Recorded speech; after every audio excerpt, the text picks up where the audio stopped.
Assalamualaikum warahmatullahi wabarakatuh. Salam damai sejahtera, sehat selalu. Semoga Anda dalam lindungan Tuhan Yang Maha Kuasa Allah Subhanahu wa Ta'ala tanpa kurang suatu apa. Kehidupan memang mengalami pasang surut. Selama perjuangan yang terus kita lakukan, selama itu pula kita akan dihadapkan pada tantangan dan rintangan. Hari ini kita menyaksikan perpolitikan nasional Indonesia. Anomali dari hasil suara, perolehan suara partai tidak sinkron dengan perolehan suara calon presiden, di mana partainya Prabowo Subianto dikalahkan oleh Partai PDI Perjuangan, sedangkan Prabowo Subianto memenangkan pemilu dengan telak. Seharusnya sebagai pemenang pemilu, maka partai dia pun ikut naik. Setidaknya partai yang ada dalam koalisinya pun ikut terangkat. Tetapi tidak dengan kandidat pasangan nomor urut 2 yang diusung oleh PSI, oleh Gerindra, Demokrat, Golkar, PAN, dan partai-partai gurem lain, yang kesemuanya ini sebagai koalisi yang gemuk, koalisi yang begitu banyak peserta sehingga mampu untuk mendulang suara partai ketika memenangkan pasangan yang diusung.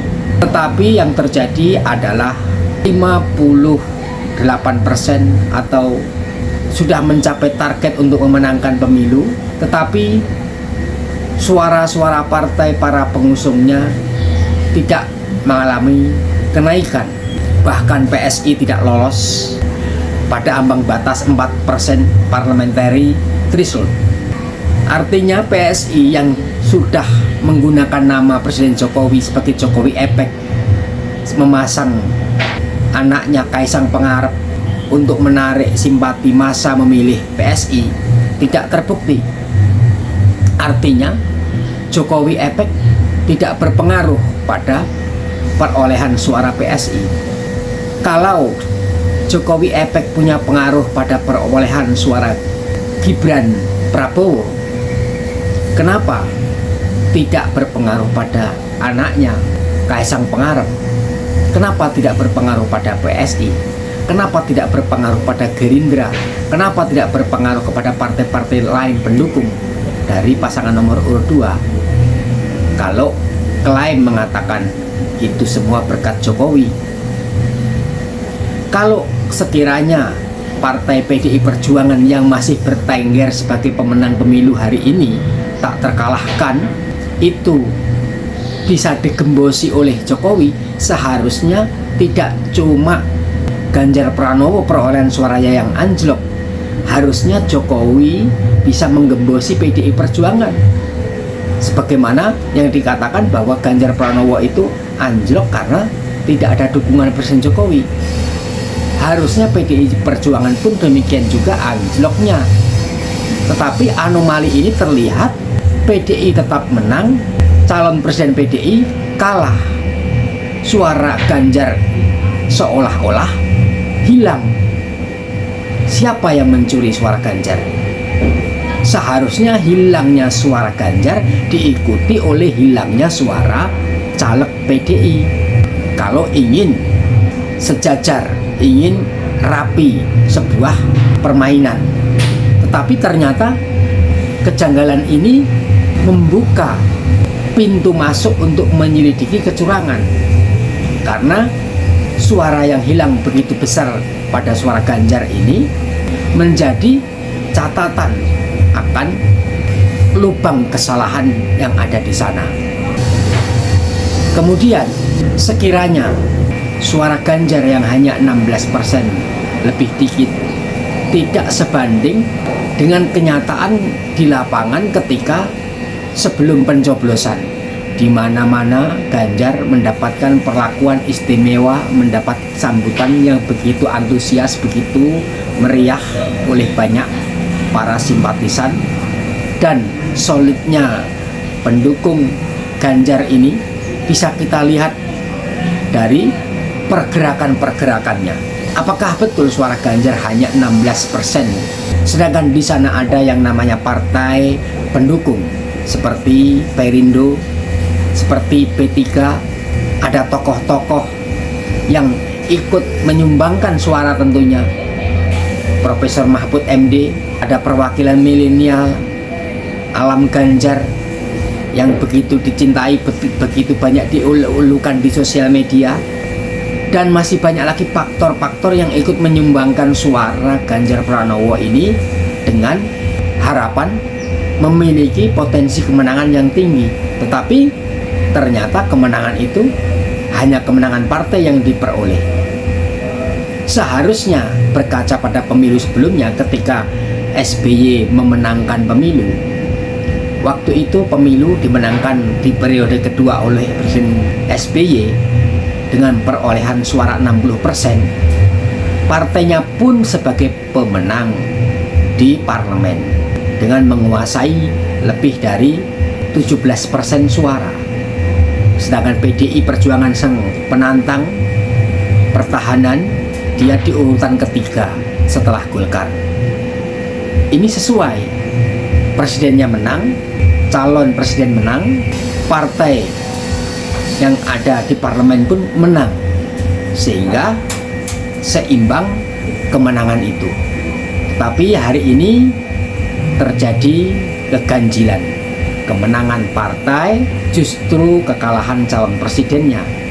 Kalau dugaan bahwa suara Ganjar itu dicuri, maka seandainya pembuktian nanti itu terwujud, tercapai, pemilu ulang itu pasti harus dilaksanakan.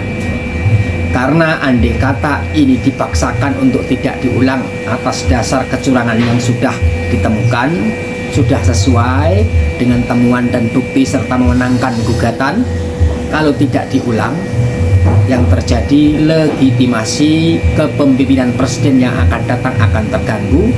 Periode 5 tahun memimpin tentu akan banyak sandungan dalam memimpin sehingga keabsahannya diragukan, maka yang terjadi gejolak akan timbul, berbagai macam yang merongrong kekuasaan itu akan datang, maka tidak menutup kemungkinan proses menuju perbaikan masa depan bangsa ini akan terhalangi karena luka-luka demokrasi tidak disembuhkan, karena legitimasi kepemerintahan tidak punya kekuatan legal yang formal. Maka menghindari perkara ini pilihan pahit, meskipun ini memakan biaya yang banyak mengulang pemilu, tetapi dengan diulangnya pemilu itu akan mendatangkan suatu legitimasi hukum, akan mendatangkan dasar kepemimpinan yang kuat. Dengan kuatnya kepemimpinan akan mendatangkan kepercayaan, bahkan dunia internasional juga akan menaruh harapan yang banyak. Investasi yang datang yang sudah ada tidak akan terganggu. Seandainya hal ini tidak terjadi, dengan ambisi penguasa memaksakan pasangan pemenang pemilu itu dilantik, maka menutup jalan kemajuan demokrasi. Maka yang terjadi, investasi dunia asing, dunia luar yang sudah berdatangan akan terjadi kemerosotan, bahkan porak-poranda, bahkan ada yang hengkang dari Indonesia, investasinya akan dicabut karena suasana politik Indonesia tidak kondusif, tidak legitimate. Hal itu akan mengurangi percayaan dunia internasional. Penting komponen bangsa untuk bersatu padu, bahu-membahu, memperbaiki demokrasi. Kecurangan, tuntutan, gugatan dalam Mahkamah Konstitusi sekiranya sesuai, maka penting untuk diulang pemilu itu. Mencermati sebagian pihak yang menginginkan makzulkan Presiden Jokowi supaya tidak mengganggu jalannya proses penghitungan suara keputusan KPU itu sesuatu yang bisa untuk kita bahas, musyawarahkan. Tentunya ini perkara berat, tetapi sekiranya Presiden masih tetap cawe-cawe, bahaya yang terjadi adalah keputusan terhadap kemenangan pasangan calon presiden itu nanti akan cacat hukum, akan tercederai. Kalau sekiranya presiden dimakzulkan, maka wakil presidennya akan naik, akan membantu netralitas dari pemerintah terhadap berlangsungnya kelanjutan dari pemilihan umum ini. Begitu kira-kira. Bagaimana tanggapan para sahabat-sahabat semuanya? Kita lanjutkan aktivitas, kita cermati lagi politik yang berkembang hari ini. Begitu, terima kasih. Wassalamualaikum warahmatullahi wabarakatuh.